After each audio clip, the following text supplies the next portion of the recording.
Hello മുത്തുമണികളെ, ഞാൻ നിങ്ങൾക്ക് ഒരു കാര്യം കാണിച്ചു തരാനാണ് ഈ രാവിലെ വന്നത്. അതായത്, നിങ്ങൾ എൻ്റെ മുഖം കാണുന്നുണ്ടോ? എൻ്റെ മുഖത്തിൻ്റെ അവസ്ഥ എന്താ? ഇതാണ് ഞാൻ ഇംഗ്ലീഷ് മരുന്ന് കഴിക്കാത്തതിൻ്റെ ആദ്യത്തെ റീസൺ. പിന്നെ എൻ്റെ കൈയൊക്കെ കണ്ട ഇങ്ങനെ ഭയങ്കര ഒരു നീര് പോലെ വരൂടെ. അതിന് എൻ്റെ തോന്നലാണോ എന്ന് എനിക്കറിയാൻ പാടില്ല. പിന്നെ ഇംഗ്ലീഷ് മരുന്ന് കഴിച്ചാൽ വെട്ടിയിട്ട ചക്കണക്കിനാണ് ഉറങ്ങണത്. മറ്റത് സാധാരണഗതിയിൽ ഉറങ്ങണം എന്ന് പറഞ്ഞു കഴിഞ്ഞാൽ ഒരു ഓർമ്മ നമുക്ക് കാണും. നമുക്കല്ല, എനിക്ക് ഒരു ഓർമ്മ ഇങ്ങനെ പുറത്ത് തന്നെ ആരെങ്കിലും വിളിക്കുന്നോ, ഇദ്ദേഹം എന്തെങ്കിലും ആവശ്യങ്ങൾക്ക് അപ്പം വിളിക്കുന്നോ, മോൻ കരയുന്നോ, മക്കളെന്ത് ചെയ്യുന്നു എന്നുള്ള ഒരു ഓർമ്മ ഇങ്ങനെ തങ്ങിയിട്ടാണ് ഉറങ്ങുന്നത്. ചെറിയ അനക്കം കേട്ടാലും ചാടി എണീക്കും. പക്ഷേ ഈ ഇംഗ്ലീഷ് മരുന്ന് കഴിച്ചു കഴിഞ്ഞാൽ പിന്നെ ഇത്രയും സുഖമുള്ള ഒരു ഉറക്കം ഇത് കഴിഞ്ഞ് തീരൂല. എനിക്കിപ്പോഴും ഇങ്ങനെ കണ്ണിലിങ്ങനെ ഉറക്കം വന്നിരിക്കുകയാണ്. ഇനി ഇവരെയൊക്കെ കൊണ്ടുവന്ന് ആക്കിയിട്ട് വന്നിട്ട് കിടന്നുറങ്ങണം. ഇന്ന് ചോറ് രാവിലെ വയ്ക്കുന്നില്ല, പിള്ളേരെ കൊണ്ടാക്കിയിട്ട് തിരിച്ചു വന്നിട്ട് വെക്കണം. ഇന്ന് കുറേ തയ്ക്കാനുണ്ട്, അതാണ് വേറൊരു വിഷയം.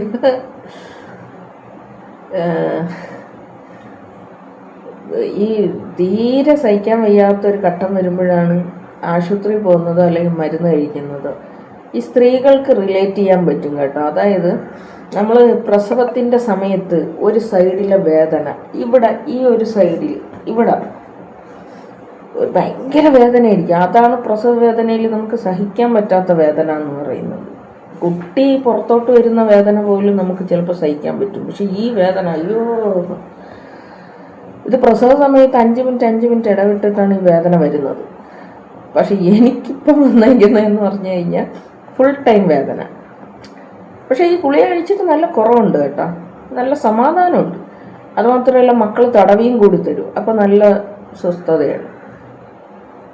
അതെൻ്റെ ഹവ തടവി തന്നിട്ട് അങ്ങനെ അങ്ങ് കിടന്ന് ഉറങ്ങിപ്പോയതാണ്. ഭയങ്കരമായിട്ട് ഉറങ്ങിപ്പോയി. രാത്രിയിൽ ഒരനക്കവും കേട്ടുമില്ല, ഒന്നും അറിഞ്ഞുമില്ല. അതിൻ്റെ ഇടയിൽ രാത്രിയിൽ ആച്ചിപ്പ് എണീറ്റ് ഒന്ന് ഛർദ്ദിച്ചിട്ടുണ്ടായിരുന്നു കേട്ടോ. എന്നിട്ട് പിന്നെ കൊണ്ടുവന്ന് കഴുകി വെള്ളമൊക്കെ കൊടുത്ത് പോയി കിടന്നതേ. അവനും സുഖമായിട്ട് ഉറങ്ങി, ഞാനും സുഖമായിട്ട് ഉറങ്ങി. എന്തിനാണ് ഞാൻ വന്നതെന്നറിയാമോ? എന്നെ ഇനി ഒരു മനുഷ്യനില്ലാതെ വഴക്ക് പറയായി. സത്യം പറഞ്ഞാൽ ഇപ്പോൾ ഈ വീഡിയോ ചെയ്ത് കഴിഞ്ഞിട്ട് എല്ലാവരും ഇപ്പോഴും വിചാരിക്കുന്നത് ഞാൻ ഭയങ്കര പേടിച്ച് ജീവിക്കുന്നെന്നാണ്. എൻ്റെ ശത്രുക്കളായ ആൾക്കാർ, ശത്രുക്കളെന്ന് പറഞ്ഞാൽ എന്ത് ശത്രുക്കൾ, യൂട്യൂബ് വഴി അവർക്ക് എന്നെ പരിചയം, എന്നെ അറിഞ്ഞുപോലും കൂടാത്ത ആൾക്കാർ എന്നെ ഇരുന്ന് തെറി വിളിക്കുന്നു. അപ്പോൾ അവരൊക്കെ ഇങ്ങനെ വിചാരിക്കണത് ഞാൻ ഭയങ്കര പേടിച്ച് നിലവിളിച്ച് ഇങ്ങനെ എന്നാണ് ഇവർ ധരിച്ചു വെച്ചുകൊണ്ടിരിക്കുന്നത്. സത്യം പറഞ്ഞാൽ ചതിയിലൂടെ ആർക്കും എന്തും ചെയ്യാം. പക്ഷെ ചതിക്കുകയാണെന്ന് നമ്മൾ മനസ്സിലാക്കിയാൽ നമ്മൾ എന്ത് ചെയ്യും? ആ ചതിയെ നമ്മൾ ഇല്ലാതാക്കാൻ ശ്രമിക്കും. ഇപ്പോൾ എവിടെയൊക്കെ എന്തെല്ലാം നടക്കുന്ന, ഈ ഗൾഫിൽ പോകുന്ന ആളുടെ സ്വന്തം സുഹൃത്ത് തന്നെ അയാൾക്ക് കൊടുത്തു വിട്ട അച്ചാറിൻ്റെ അകത്ത് ഹെറോസിന അങ്ങനത്തെ എന്തോ ഒരു സാധനം വെച്ച് കൊടുത്ത് അയാളെ മനഃപൂർവ്വം ജയിലിലടയ്ക്കാൻ വേണ്ടിയിട്ട്. അതായത് അങ്ങേർക്ക് ഗൾഫിൽ ജോലി കിട്ടിയത് ഇയാൾക്ക് സഹിച്ചില്ല, അപ്പം അങ്ങനെ ചെയ്തു അയാളെ ജയിലിലാക്കിയ ആളുണ്ട്, സ്വന്തം സുഹൃത്താണ്. അതുപോലെ തന്നെ ഇപ്പോൾ ദിലീപ് എത്രയോ കാലം ജയിലിൽ കിടന്നു. അത് കഴിഞ്ഞിട്ട് ദിലീപ് അങ്ങനെ ഒരു തെറ്റ് ചെയ്തില്ല എന്ന് പറഞ്ഞിട്ട് വിട്ട്. നിയമത്തിൻ്റെ മുന്നിൽ അയാൾ തെറ്റ് ചെയ്തിട്ടില്ല എന്ന് വരെ അയാൾ പ്രൂവ് ചെയ്തു. പക്ഷെ ജനങ്ങളുടെ മുന്നിൽ അയാൾ തെറ്റ് ചെയ്തില്ല എന്നൊക്കെ പറയാതിരിക്കുകയും ചെയ്യുന്ന ആളുകളുണ്ട്. അപ്പം നമ്മളൊരു തെറ്റ് ചെയ്താലും ചെയ്തില്ലെങ്കിലും നമ്മളെ മേലെ അടിച്ചേൽപ്പിക്കുന്ന ചില കാര്യങ്ങളുണ്ട്. യഥാർത്ഥത്തിൽ ഈ ഒരു കേസ്, അതായത് അസൂറ ബീവി എന്ന് പറയുന്ന സ്ത്രീ എനിക്കെതിരെ കൊടുത്ത കേസ് എന്താണ് അതിൻ്റെ സത്യാവസ്ഥ എന്നുള്ളത് എന്നെ കാണുന്ന എൻ്റെ സൗഹൃദങ്ങളെ നശിപ്പിക്കാൻ വേണ്ടിയിട്ട് ചെയ്ത ഈ ഒരു കഥ അറിഞ്ഞുകൂടാത്ത എൻ്റെ സബ്സ്ക്രൈബേഴ്സ് ഉണ്ടാവാൻ വഴിയില്ല. പക്ഷേ അള്ളാൻ്റെ കൃപ എന്നൊക്കെ പറയില്ലേ, എനിക്ക് എൻ്റെ രക്തബന്ധത്തിലല്ലാത്ത രണ്ട് വ്യക്തികളാണ് ഈ സ്നേഹതീരം പിന്നെ ഐഷ നേഹ എന്ന് പറയുന്ന രണ്ടുപേര്. അത് എൻ്റെ രക്തത്തിൽ അലിഞ്ഞു ചേർന്ന ബന്ധം എന്നൊക്കെ വേണമെങ്കിൽ പറയാം. ഞാനൊന്നിങ്ങനെ കണ്ണ് നിറഞ്ഞാൽ മതി, എൻ്റെ കണ്ണൊന്ന് നിറഞ്ഞാൽ മതി, അവർ പാഞ്ഞെത്തും എവിടെയാണെങ്കിലും ഈ എന്ത് ഇത് എന്ന് പറഞ്ഞിട്ട്. ഇന്നലെ എൻ്റെ ഐഷ നേഹ, ഞാൻ ആ വീഡിയോ ഇട്ട ഉടനെ ആ വീഡിയോ കണ്ട വ്യക്തി ഐഷ നേഹയാണ്. ഐഷ നേഹ വന്നിട്ട് എൻ്റെ അടുത്ത് പറഞ്ഞത്, അയ്യേ ഇത്രയേ ഉള്ളൂ. ഞാൻ വിചാരിച്ചു ഇത്ത ഭയങ്കര വലിയ ആളാണെന്നാണല്ല. പിന്നെ ഇതൊന്നും ഒരു കാര്യമില്ല എൻ്റെ ഇത്ത. ഇനി അഥവാ ജയിലിൽ കിടക്കണമെങ്കിൽ ഇത്ത പോയി കിടന്നിട്ട് വാ. എന്തിനാന്ന് നിങ്ങളിങ്ങനെ കരയേണ്ട കാര്യം എന്ത്? ഈ കരഞ്ഞതിനേക്കാളും നല്ലത് നിങ്ങൾ ജയിലിൽ പോയി കിടക്കണയാണ് എന്നാണ് ഐഷൂട്ടി എൻ്റെ അടുത്ത് പറഞ്ഞത്. അതേപോലെ സ്നേഹതീരം, ഈ സ്നേഹതീരം എന്ന് പറയുന്ന പുള്ളിക്കാരനും ഞാനും ഒരു തരം മൂന്നാം നാൾ പോലെയാണ്. അതായത് ഞങ്ങൾ തമ്മിൽ ഭയങ്കര സൗഹൃദമാണെങ്കിലും ഞങ്ങൾ തമ്മിൽ എപ്പോഴും അടിയുള്ള രണ്ട് വ്യക്തികളാണ്. അടി എന്ന് പറഞ്ഞാൽ ഒരു മൂന്നാം നാൾ, ഈ മൂന്നാം നാൾ തമ്മിലുള്ള ഇത് നിങ്ങൾക്കറിയാമോ? അതായത് എപ്പോഴും പ്രശ്നമായിരിക്കും, അവർ തമ്മിൽ ഭയങ്കര പ്രശ്നമായിരിക്കും. അങ്ങനെ ഒന്ന് പറഞ്ഞ് രണ്ടിനുടനെ അടി കൂടുന്ന രണ്ട് വ്യക്തികളാണ് ഞാനും സ്നേഹതീരവും. പക്ഷേ ആ വീഡിയോ ഇട്ട് 10 മിനിറ്റിനകം ആ മനുഷ്യനും എന്നെ വിളിച്ച്, അയ്യേ നീ എന്തിനു കരയാൻ പോയത് എന്ന് ചോദിച്ചിട്ടുണ്ട്. അതുപോലെ തന്നെ ഇതിനൊക്കെക്കാളും വിശേഷം എന്ന് പറയുന്നത് ഷെഫീന താത്ത. ഈ ഷെഫീന താത്തയും ഞാനുമായിട്ട് യൂട്യൂബ് വഴിയാണ് ഞങ്ങൾക്ക് പരിചയം. എൻ്റെ അടുത്ത് ഇത്തയ്ക്ക് എന്താണ് ഇത്ര സ്നേഹം എന്നുള്ളതിനെക്കുറിച്ച് എനിക്കറിയാൻ പാടില്ല. ഞാനിങ്ങനെ ആലോചിക്കും, എനിക്കൊന്നും അവർക്ക് കൊടുക്കാനായിട്ടില്ല. അത്രയും ഒരു ദരിദ്രയായ ഒരു സ്ത്രീയാണ്. എന്നിൽ നിന്നൊന്നും അവർക്ക് പ്രതീക്ഷിക്കാനില്ല. അതുപോലെ എനിക്കും അവരൊന്നും തരൂല. 2 തവണ അവരെനിക്ക് പൈസ വെച്ച് നീട്ടി. ഞാൻ പറഞ്ഞു, എൻ്റെ മണ്ണി തനിക്ക് വേണ്ട. പക്ഷേ അവരന്നിട്ട് എന്ത് ചെയ്തെന്ന് വെച്ച് കഴിഞ്ഞാൽ അവരുടെ ഡ്രസ്സ് എനിക്ക് തയ്ക്കാൻ തന്നു. എന്നിട്ട് തയ്ക്കാൻ തന്നിട്ട് അതിനെനിക്ക് കൂലി തരും. അപ്പം അങ്ങനെ ഭയങ്കര കണ്ണിങ് ആയിട്ടുള്ള ഒരു സ്ത്രീയാണ്. അവർ സഹായം വെച്ച് നീട്ടിയാൽ ഞാൻ വാങ്ങൂല എന്ന് മനസ്സിലായപ്പം എനിക്ക് ജോലി തന്നിട്ട് എനിക്ക് പൈസ തന്ന ഒരു വ്യക്തിയാണ് ഷെഫീന താത്ത. ഒന്നും അവർക്ക് പ്രതീക്ഷിക്കാനില്ല. പക്ഷെ ഞാനൊന്ന് കരഞ്ഞപ്പോൾ ആ സ്പോട്ടിൽ എന്നെ കാണാൻ വേണ്ടിയിട്ട് അവർ ഭീമപള്ളിയിലെത്തി. ഇതാണ് ഇത്തരം അടുത്ത് എനിക്കുള്ള സ്നേഹം എന്ന് പറയുന്നത്. എന്തോ ആയിക്കോട്ടെ, അവരെക്കുറിച്ച് ഒരുപാട് ആൾക്കാർ ഒരുപാട് കാര്യങ്ങൾ പറയുന്നുണ്ട്. പക്ഷേ എൻ്റെ ലൈഫിൽ എനിക്ക് അവർ ഒരു വലിയ സുഹൃത്ത് തന്നെയാണ്. അവരാ സ്പോട്ടിൽ എൻ്റെ അടുത്ത് വന്നിട്ട് പറഞ്ഞ ഒരു കാര്യമെന്ന് പറയുന്നത്, അതൊന്നും നീ ഭയക്കേണ്ട കാര്യമൊന്നുമില്ല, ഞാനുണ്ട്, ഞാൻ വരും, ഞാൻ നിൻ്റെ കൂടെ എവിടെയാണെന്ന് വെച്ച് കഴിഞ്ഞാൽ ഞാൻ വരും, അതിന് വേണ്ടുന്ന കാര്യങ്ങൾ എന്താണെന്ന് വെച്ച് കഴിഞ്ഞാൽ ഞാൻ ചെയ്തു തരും, നീ എന്തിനു മോളെ കരഞ്ഞോണ്ടാ വീഡിയോ ഇട്ടത്, നിന്നെ ഞാൻ അടിച്ച് കൊല്ലും കേട്ടാ എന്നാണ് പറഞ്ഞത്. ഇതിനേക്കാൾ വലിയ ഒരു സത്യത്തിൽ ഇവരൊക്കെ എന്നെ വഴക്ക് പറഞ്ഞ് എന്നുള്ളത് ഞാൻ ഭയങ്കര ആഘോഷമായിട്ട്, ഇങ്ങനെ എൻ്റെ ജീവിതത്തിൽ വലിയ ആഘോഷമായിട്ട് എടുത്ത ഒരാളാണ്. അതായത് എന്നെ അതുവരെയും എൻ്റെ വീഡിയോയുടെ താഴെ വന്ന ഒരു കമൻ്റ് ഇടാത്ത ആൾക്കാർ പോലും പിന്നെ എന്നെ വിളിച്ചു എന്നുള്ളതാണ്. പിന്നെ അത് ഈ വിളിച്ച ആളുകളൊക്കെയും തന്നെ വലിയ വലിയ ആൾക്കാരാണ്. അതാണ് ഞാനിങ്ങനെ ചിന്തിക്കും, അയ്യോ ഞാൻ ആരാണ്? ഞാൻ ശരിക്കും ഇങ്ങനെ താഴേക്കിടയിൽ കിടക്കുന്ന ഒരു നിസ്സാരയായ ഒരു വീട്ടമ്മയാണ്. പക്ഷേ ഇത്രയും വലിയ വലിയ ആൾക്കാരൊക്കെ എന്നെ ഇങ്ങനെ വിളിച്ച് ഇതിൻ്റെ കാര്യങ്ങൾ പറയാൻ വേണ്ടിയിട്ട് ഞാൻ ആരാണ് എന്നിങ്ങനെ തോന്നിപ്പോയി. മുമ്പ് ഞാൻ ഈ പറയുന്ന കാര്യം സത്യസന്ധമായ ഒരു കാര്യമാണ് കേട്ടോ. ഞാൻ ഒറ്റ മോളായിട്ടാണ് വളരുന്നത്. എനിക്ക് ഒരു സഹോദരനുണ്ട്. എൻ്റെ സഹോദരൻ എൻ്റെ വല്യമ്മയുടെ കൂടെയാണ് താമസിക്കുന്നത്. അവിടെയാണ് എൻ്റെ അണ്ണനും പിന്നെ ചേച്ചിയും ഉള്ളത്, അതായത് വല്യമ്മേരെ മോനും മോളും ഉള്ളത്. അപ്പം ഞങ്ങളൊന്നും ഈ രണ്ടമ്മമാരുടെ മക്കൾ എന്നുള്ള ഒരു രീതിയിൽ രണ്ടമ്മമാരുടെയും അച്ഛന്മാരുടെയും മക്കളൊന്നും ആയിട്ടല്ല ഞങ്ങൾ വളർന്നത്. എൻ്റെ വല്യമ്മമാരെയും എൻ്റെ കുഞ്ഞമ്മമാരുടെയും ഒക്കെ മക്കൾ ഞങ്ങളെല്ലാവരും ഒരമ്മ അച്ഛൻ മക്കൾ ആയിട്ടാണ് ഞങ്ങളൊക്കെ വളർന്നത്. അപ്പം എൻ്റെ മൂത്ത സഹോദരൻ അവിടെയാണ് നിൽക്കുന്നത്. ഞാനും വെക്കേഷനൊക്കെ വരുന്ന സമയത്ത് അവിടെ പോകും. അങ്ങനെയാണ് ഞങ്ങൾ ജീവിച്ചിരുന്നത്. അപ്പോൾ ഞാൻ എൻ്റെ വീട്ടിൽ എൻ്റെ അമ്മയുടെ ഒറ്റ മോളായിട്ടാണ് വളരുന്നത്. ആ ഒരു സമയത്ത് എൻ്റെ അമ്മ രാവിലെ 6:30 ആകുമ്പോഴത്തേക്കും ജോലിക്ക് പോകും. രാത്രി ഒരു 7 മണിയാകുമ്പോഴാണ് തിരിച്ചു വരുന്നത്. അപ്പം അത്രയും സമയം ഞാൻ എൻ്റെ വീട്ടിലെ കാര്യങ്ങൾ നോക്കും, പഠിക്കും, പിന്നെ സ്കൂളിൽ പോകും, തിരിച്ചു വരും, വീണ്ടും എൻ്റെ വീട്ടിലെ കാര്യങ്ങൾ നോക്കും. പിന്നെ ഞങ്ങളെ കുടുംബം എന്ന് പറയുന്നത് കുടുംബം എല്ലാം ഒരു കാമ്പൗണ്ടിൻ്റെ അകത്താണ് വീടുകൾ വെച്ച് താമസിക്കുന്നത്. അപ്പം അങ്ങനെ ഒറ്റ മോളായിട്ട് ജീവിക്കുന്ന സമയത്ത് ഞാൻ എപ്പോഴും അനുഭവിക്കുന്ന ഒരു കാര്യമുണ്ട്, ഒരു ഒറ്റപ്പെടൽ. അതായത്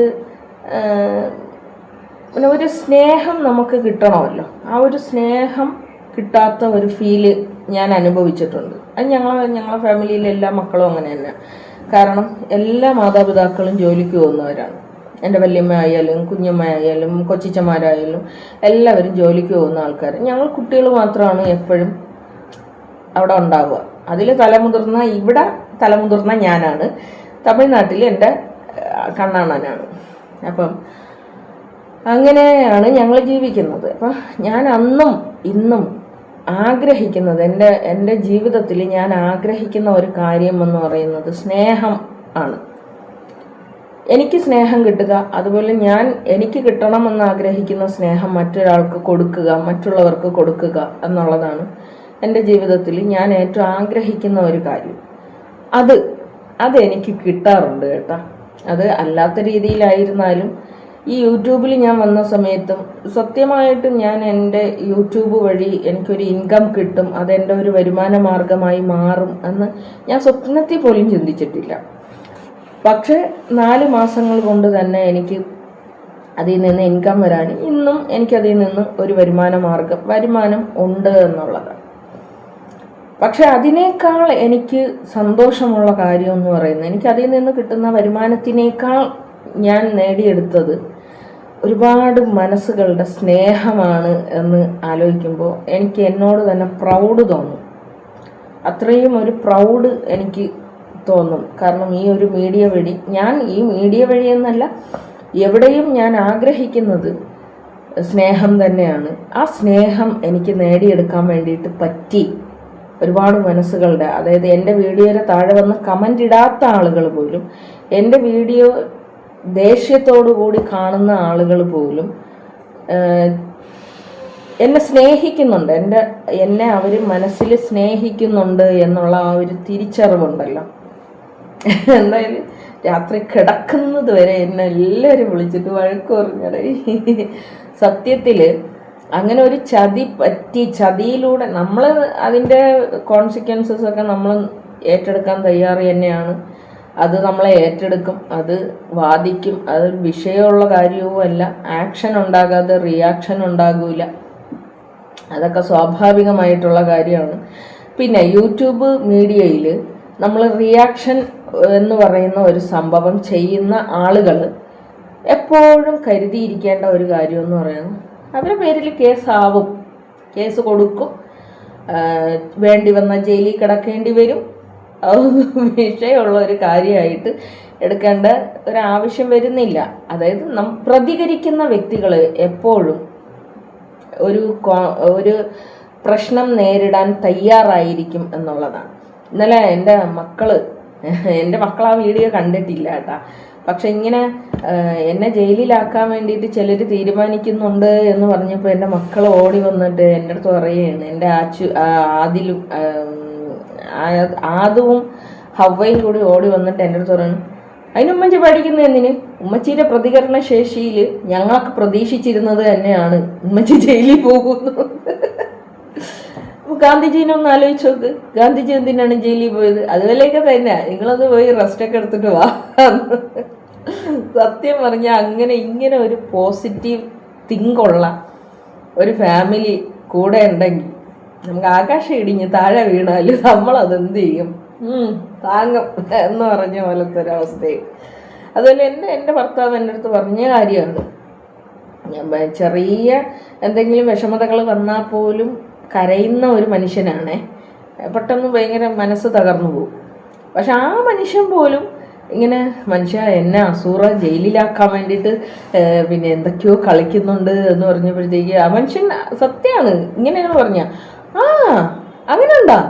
ഞാൻ പിന്നെ ഈ ഒരു കാര്യം അദ്ദേഹം നേരത്തെ പറഞ്ഞതാണ്. ഞാൻ അന്നേ പറഞ്ഞില്ലേ, ഇവരുടെ ലൈവുകളിൽ ചെന്ന് ഞാനിങ്ങനെ കുത്തിയിരുന്ന് മെസ്സേജ് അയക്കും ലൈവുകളിൽ. എനിക്ക് ടൈപ്പ് ചെയ്യാൻ ഇഷ്ടമില്ലാത്ത ഒരാളാണ്. ടൈപ്പ് ചെയ്യാൻ ഇഷ്ടമില്ലാത്തത് കൊണ്ട് മാത്രം ഒരു ചാനൽ എടുത്തുകൊണ്ട് വന്ന് അഭിപ്രായം പറയുന്ന ഒരാളാണ്. പക്ഷെ ഈ സ്ത്രീയുടെ ലൈവുകളിൽ ചെന്നിരുന്ന് ഞാൻ ഇങ്ങനെ കുത്തിയിരുന്ന് കമൻ്റ് ഇടും. എന്നിട്ട് ഇങ്ങനെ പിന്നെ ലൈക്ക് ബട്ടൺ ഉണ്ടല്ലോ, ഇങ്ങനെ അമർത്തിക്കൊണ്ടേയിരിക്കും. ആ ലവ് ഇങ്ങനെ പോവാൻ വേണ്ടിയിട്ട് ഇങ്ങനെ അമർത്തിക്കൊണ്ടേയിരിക്കുമായിരുന്നു. കാരണം അവരെ തോൽക്കാൻ സമ്മതിക്കാൻ എനിക്ക് ഇഷ്ടം ഉണ്ടായിരുന്നില്ല. അത്രയും ഞാൻ സപ്പോർട്ട് കൊടുത്തിരുന്ന ഒരു വ്യക്തിയാണ്. അപ്പം ആ സമയത്ത് എൻ്റെ മനുഷ്യൻ എൻ്റെ അടുത്ത് പറയും, ആ സ്ത്രീ ഒരു നല്ല സ്ത്രീയല്ല കേട്ടോ. അവരുടെ മുഖം കണ്ടോ, ഒരു കഴുകനെ പോലെ. അവരുടെ മുഖം കഴുകനെ പോലെയാണ്. അവർക്കൊരു ഈമാനില്ല. അവർ നിനക്ക് എന്തെങ്കിലും പണി തരും കേട്ടോ. അതായത് അന്ന് അദ്ദേഹം വയ്യാത്തൊരു കണ്ടീഷനിൽ കിടക്കുന്ന സമയമാണ്. ആ സമയത്ത് ഇവർ ഒരു ദിവസം 5 തവണ ലൈവ് വരും. ഈ അസൂറ എന്ന് പറയുന്ന സ്ത്രീ 5 തവണ ലൈവ് വരും. ഈ 5 തവണയും ഞാനും സ്നേഹധീരവും ഐഷൂട്ടിയും അവിടെ പ്രസൻ്റ് ആയിരിക്കും. എന്താവശ്യമായിട്ട് ഞങ്ങൾ പോയാലും ശരി തന്നെ അവിടെയൊക്കെ ഞങ്ങൾ ഫോൺ വെച്ചിട്ട് ഞങ്ങൾ കമൻ്റ് ഇടും. എനിക്ക് നല്ല ഓർമ്മയുണ്ട്, ഞാൻ അവരുടെ ലൈവിൽ കയറുന്ന സമയത്ത് 5 പേരാണ് അവരുടെ ലൈവിൽ കയറുന്നത്. 5 പേര് കയറുന്ന ആ ലൈവിൽ ഞങ്ങൾ പോയി കമൻ്റ് ഇടുമായിരുന്നു. പിന്നീട് അത് 50 പേരായി, 100 പേരായി, അങ്ങനെയൊക്കെ ആയിട്ടുണ്ട്. അത് ഞങ്ങളെ മിടുക്കുന്നൊന്നും ഞങ്ങൾ പറയുന്നില്ല. പക്ഷെ ഞാൻ അത്രയും സപ്പോർട്ട് കൊടുത്ത ഒരു വ്യക്തിയാണ്. ഞാൻ മാത്രമല്ല, ഐഷൂട്ടിക്ക് എക്സാം ആയിരിക്കുന്ന സമയത്ത്, പഠിക്കുന്ന സമയത്ത് പോലും അവിടെ വന്നിരുന്ന് ഐഷൂട്ടി കമൻ്റ് ഇടുമായിരുന്നു. അപ്പം അങ്ങനെ ഞങ്ങൾ ഇവരുടെ ലൈവുകളിൽ നിത്യസന്ദർശകരായ അത്രയും സപ്പോർട്ട് കൊടുക്കുന്ന സമയത്ത് എൻ്റെ ഭർത്താവ് പറഞ്ഞ ഒരു കാര്യമാണ്, ആ സ്ത്രീ ഒരു ബടക്ക് സ്ത്രീയാണ്. അവരെ മുഖത്തെഴുതി വെച്ചിട്ടുണ്ട് കഴുകനെ പോലത്തെ സ്ത്രീയാണ് എന്ന്. കഴുകൻ്റെ മുഖമാണ് അവർക്ക്. അതുകൊണ്ട് നീ എങ്ങനെ സമയം കളയരുത്, അവർക്ക് വേണ്ടിയിട്ട് സമയം കളയരുതെന്ന് എൻ്റെ ഭർത്താവ് എൻ്റെ അടുത്ത് പറഞ്ഞതാണ്. പക്ഷെ അവസാനം നമുക്ക് കിട്ടിയ പണിയെന്ന് പറയുന്നത് 8ൻ്റെ അല്ല 16ൻ്റെ പണിയാണ് ഞങ്ങൾക്ക് തന്നത്. പക്ഷെ അങ്ങനെ അവർ ചെയ്തിട്ടും ഞങ്ങളുടെ സൗഹൃദ ബന്ധത്തിൽ ഒരു അല്പം പോലും അനക്കാൻ നിങ്ങൾക്ക് പറ്റൂല എന്നുള്ളതാണ്. ഇത്രയൊക്കെ അടിയും ഇടിയും ബഹളവും ഞങ്ങളുടെ സൗഹൃദത്തിൽ, എൻ്റെയും സ്നേഹതീരത്തിൻ്റെയും ഐഷൂട്ടിയുടെയും സൗഹൃദത്തിൽ ഞങ്ങൾ ഉണ്ടാക്കിയിട്ടുണ്ട് എങ്കിലും ഒരല്പം പോലും ഞങ്ങൾ പരസ്പരം വിട്ടുകൊടുക്കൂല. അത്രയും സ്നേഹത്തിലാണ് ഞങ്ങൾ ജീവിക്കുന്നത്. ആ ഒരു ബന്ധം നശിപ്പിക്കാൻ വേണ്ടിയിട്ട് ഇവരെന്തൊക്കെ ചെയ്തു. പക്ഷേ ഞങ്ങൾ ഇന്നും സന്തോഷത്തോടു കൂടിയാണ് ഞങ്ങൾ ജീവിക്കുന്നത്. അപ്പം ഈ ഒരു കാര്യങ്ങളൊക്കെ കൂടി നിങ്ങളടുത്ത് പറയണം എന്ന് പറഞ്ഞിട്ടാണ് ഞാൻ വന്നത്. അതായത് ഞാൻ എന്തോ ഭയങ്കര പേടിച്ച് പതറി പിന്നെ എന്തോ മുട്ടയിട്ടിരിക്കുന്ന എന്ന് വിചാരിക്കുന്ന ആളുകളോട് അറസ്റ്റ് ചെയ്ത് എന്ന് പറഞ്ഞും കൊണ്ട് അവിടെ കൊണ്ടുപോയി ആരെയും കൂക്കിക്കൊല്ലാനൊന്നും അല്ല പോണത്. അവിടെ പോയി കുറച്ച് റെസ്റ്റൊക്കെ എടുത്തിട്ട് ഞാൻ വരും. അത് കഴിഞ്ഞ് ഞാൻ വരുമല്ലോ. അപ്പം സത്യത്തിൽ ഈ അസുറ എന്ന് പറയുന്ന സ്ത്രീക്ക് എന്നെ ഉപദ്രവിക്കാനൊന്നും പറ്റിയിട്ടില്ല കേട്ടോ. എന്നെ അല്ല അവർ യഥാർത്ഥത്തിൽ ഉപദ്രവിച്ചത്. അവരുടെ ഉപദ്രവം താങ്ങിയ 2 വ്യക്തികളെന്ന് പറയുന്നത് ഐഷൂട്ടിയും സ്നേഹധീരവുമാണ്. പക്ഷെ എന്തായാലും ഞാൻ ഒരുപാട് ഇവരുടെ ഒറിജിനൽ സ്വഭാവം അറിഞ്ഞതിന് ശേഷം ഈ സ്നേഹതീരത്തിൻ്റെ അടുത്തും ഐഷൂട്ടിയുടെ അടുത്തും ഈ സത്യം പറയാൻ വേണ്ടിയിട്ട് ഞാൻ ശ്രമിച്ച സമയത്ത് ഇവർ 2 പേരും വിശ്വസിച്ചിട്ടുണ്ടായിരുന്നില്ല. ഇവർ 2 പേരും എനിക്കെന്തോ അസൂയുള്ളത് കൊണ്ട് ഞാൻ പറയുകയാണ് എന്നുള്ള ഒരു ചിന്തയിലായിരുന്നു. എന്നിട്ട് ഞാൻ ഐഷൂട്ടിനെയും സ്നേഹതീരത്തിനെയൊക്കെ ബ്ലോക്ക് ചെയ്തിട്ട് ഞാൻ പോയതാണ്. പക്ഷെ അവിടെ നിന്നാണ് പിന്നീട് ഐഷൂട്ടി എൻ്റെ ബ്ലോക്ക് എടുക്കാൻ വേണ്ടിയിട്ട് പറഞ്ഞുകൊണ്ട് കോൾ ചെയ്തതും. ഞാൻ എന്നെ ബ്ലോക്ക് എടുത്തതാണെന്ന് തോന്നുന്നു. നല്ല മോളെ, അങ്ങനെ എടുത്തതും. പിന്നീട് ആ കുട്ടിയൊക്കെ സത്യം പറഞ്ഞു കഴിഞ്ഞാൽ ഒരു 21 വയസ്സുള്ള കൊച്ചിനോട് ഇവരൊക്കെ ചെയ്ത ദ്രോഹങ്ങളൊക്കെ അത് നിയമപരമായി നേരിടാൻ വേണ്ടി പടച്ച തമ്പുരാൻ എനിക്കൊരു അവസരം തന്നതായിരിക്കാം. പിന്നെ നമ്മളെ ജീവിതത്തിൽ പടച്ചോനറിയാതെ ഒരു കാര്യങ്ങളും നടക്കുന്നില്ല എന്നാണല്ലോ. നമ്മളെ നല്ലതിനല്ലാത്തൊരു കാര്യം നമ്മുടെ ജീവിതത്തിൽ പടച്ച തമ്പുരാൻ കൊണ്ടെത്തിക്കൂല എന്ന് വിശ്വസിക്കുന്ന ഒരാളാണ്. അപ്പോൾ എനിക്ക് ഇങ്ങനെ ഒരു സംഭവം എൻ്റെ ജീവിതത്തിൽ നടക്കണമെങ്കിൽ പടച്ച തമ്പുരാൻ വേറെന്തോ അതിൽ കണക്ക് കൂട്ടിയിട്ടുണ്ടാവാം. എന്നെ ആയിരിക്കും അതിനും ചുമതലപ്പെടുത്തിയത്. ഇപ്പോൾ ഈ പറയുന്ന നജില എന്ന് പറയുന്ന പുള്ളിക്കാരത്തിയാണെങ്കിൽ ഇത്രയും വലിയ കാര്യങ്ങൾ ചെയ്യുന്നു എന്നുള്ളത് എന്നെ കൊണ്ട് തന്നെ അത് പറയിക്കാനുണ്ടായ റീസൺ ചിലപ്പോൾ മറ്റാരെങ്കിലും ആണ് ഇത് പറയുന്നത് എങ്കിലും ഈ സ്ത്രീയുടെ അക്രമം താങ്ങാൻ വേണ്ടിയിട്ട് പറ്റൂല. എന്തെല്ലാം അപവാദ കഥകൾ പറയുന്ന സമയത്ത് നമ്മളത് പറയൽ നിർത്തിയിട്ട് പോകുമായിരുന്നു. പക്ഷെ അത് എൻ്റെ കയ്യിൽ തന്നെ കൊണ്ടുവന്ന് തന്നത് ഞാൻ അത്രയും ബോൾഡ് ആയതുകൊണ്ടായിരിക്കും. അല്ലെങ്കിൽ എന്ത് അപമാനിച്ചാലും നമ്മളതിൽ അതിൻ്റെ സത്യാവസ്ഥ പറഞ്ഞുകൊണ്ട് നിലനിൽക്കുമെന്നുള്ളത് അറിയാവുന്നത് കൊണ്ടായിരിക്കാം. എന്തായാലും നമ്മളെ ജീവിതത്തിൽ നമ്മളെ സൃഷ്ടിച്ച സൃഷ്ടാവ് അറിയാതെ ഒന്നും തന്നെ നടക്കുന്നില്ല എന്നുള്ളതാണ്. എൻ്റെ ജീവിതത്തിൽ ഇന്ന് വരെയും നടന്ന വിഷമതകളും എൻ്റെ ഭർത്താവ് വീണുപോയ സമയത്ത് ഞാനിങ്ങനെ ചിന്തിക്കും, പടച്ചതമ്പുരാനെ ഞാൻ എങ്ങനെ ഈ മക്കളെ ഞാൻ വളർത്തും? എനിക്ക് വളർത്താൻ പറ്റി. പിന്നെ അതുവരെ വളരെ ചുരുങ്ങിയ തയ്യൽ മാത്രം കിട്ടുന്ന എനിക്ക് പല സ്ഥലത്തു നിന്നുമാണ് എനിക്ക് അന്ന് തയ്യലുകൾ കിട്ടിയത്. അന്ന് ഞാൻ പ്രഗ്നൻറ്റും കൂടിയാണ്. ഈ പ്രഗ്നൻസി സമയത്ത് പോലും എനിക്ക് ആ വർക്കുകളെല്ലാം എടുത്ത് ചെയ്യാൻ വേണ്ടിയിട്ട് എനിക്ക് പറ്റി. എൻ്റെ മക്കളെ എനിക്ക് നോക്കാൻ വേണ്ടിയിട്ട് എനിക്ക് പറ്റി. അതിനുള്ള ഒരു ആരോഗ്യം എനിക്ക് പടച്ച തമ്പുരാൻ തന്നു. അപ്പോൾ എന്തെങ്കിലും ഒരു പിന്നെ വിഷമത തമ്പുരാൻ തരുന്നുണ്ട് എങ്കിൽ അതിൻ്റെ പിന്നിൽ എന്തോ ഒരു നല്ലത് പടച്ച തമ്പുരാൻ വെച്ചിട്ടുണ്ടാവും. അപ്പോൾ അതുകൊണ്ട് തന്നെ ഞാൻ പേടിച്ച് തൂറി ഒരു മൂലക്കിരിക്കുന്നു എന്ന് ആലോചിക്കുന്ന ആൾക്കാരോട് എൻ്റെ പൊന്നു മക്കളെ, ഇതിൻ്റെ അപ്പുറത്തെ കഥകൾ, ഇതിൻ്റെ അപ്പുറത്തെ കാര്യങ്ങൾ നേരിട്ടിട്ടാണ് ഞാൻ 42 വയസ്സ് വരെ ഇങ്ങനെ ജീവിക്കുന്നത്. അപ്പോൾ എൻ്റെ 18ാമത്തെ വയസ്സിലൊക്കെ വരെ ഞാൻ ഇതിൻ്റെ അപ്പുറത്തുള്ള കാര്യങ്ങൾ നേരിട്ട ഒരു വ്യക്തിയാണ്. പിന്നെയാണ് 42 വയസ്സിൽ ഈ കാര്യം. പിന്നെ നമുക്ക് സ്വാഭാവികം, നമുക്കൊരു കുടുംബം ഉണ്ടാകുമ്പോൾ നമ്മളെ മക്കളെ ആലോചിക്കുമ്പോൾ നമുക്ക് ഇമോഷണൽ ഉണ്ടാവും. അപ്പം അതിൽ എൻ്റെ ആച്ചുപ്പൻ എന്ന് പറയുന്നത് എൻ്റെ കയ്യിൽ കിടന്നുറങ്ങുന്ന മോനാണ്. എൻ്റെ കയ്യിൽ കിടന്നുറങ്ങുന്ന ഇങ്ങനെ പറയുകയാണെങ്കിൽ എൻ്റെ മോൾക്ക് 6 വയസ്സുള്ളപ്പോഴാണ്, എൻ്റെ പിന്നെ ചിക്കുട്ടിക്ക് 6 വയസ്സുള്ളപ്പോഴാണ് എൻ്റെ മനുഷ്യൻ വയ്യാതാകുന്നത്. ആ ഒരു സമയം വരെയും എൻ്റെ മക്കളെ ഞങ്ങൾ തറയിൽ വെക്കാതെ ഞാനും എൻ്റെ മനുഷ്യനും കൊണ്ട് നടന്ന ഒരു മക്കളകളാണ്. ഈ മക്കൾക്ക് ഒന്നിച്ച് അച്ഛനെയും അമ്മയെയും നഷ്ടപ്പെടുന്ന ഒരു സമയമായിരുന്നു ആ സമയം എന്ന് പറയുന്നത്. കാരണം ഞാനും ഇല്ല, അദ്ദേഹവും ഇല്ല. അദ്ദേഹം എന്ന് പറയുന്ന കൈവെള്ളയിൽ എൻ്റെ മക്കളെ കൊണ്ടു നടക്കുന്ന ഒരു മനുഷ്യനാണ്.